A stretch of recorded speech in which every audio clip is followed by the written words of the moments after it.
Kei te ngau tonu te mamai i ngā mātua o Tony Williams, te Māori e 38 ōna tau i kōhuru tiara i ahi Tareiria i te paunga o te rātau. Ka tahi anō tētahi tangata ka mauheretia i raro i te whakapai, nāna taua mahi. I haere atua Hinerangi Goodman ki te kōrero ki ngā pakeke o Tony Williams i roto o Tauranga Moana. Well, they got him now, son. Hey. Mō kiri waitai rāua ko Whanake Williams, nā pākeke o Tony Williams, o tahi tonu te pātai mo te āhua, i tangohi atua i tā rāua tama. Every day that goes by, he should be here. I mua i tōna matenga i roto a Tony i tētahi pēne whakatangitangi, a i mōhi o whānui hia e te tini me te maha mō aua mahi.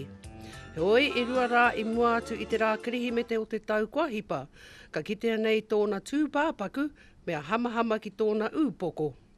A hakua kua mauherehia he tangata e whakapai hiana mo tana kōhuru, ko tērā tonu hai ōna pākeke. When I viewed my son, it wasn't even him. And I didn't want my girls to see him. I didn't want to open the coffin because it wasn't their brother. And when I think about it all the time, that's what gets me. The way he was taken.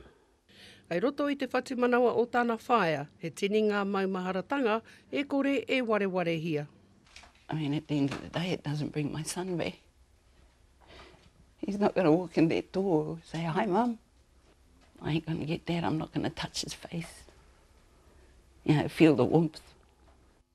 I tēnei anō te wāhi takotoranga o ana mātua tīpuna, a rā kua tau te moe a Tony Naki Williams, e ngarangi mo ana mātua, e rongo tonu ana i te ngau, o te rā i te mata o te pāmamaetanga, mo te āhua i mate ai tā rāua tama ki ahi Tareiria.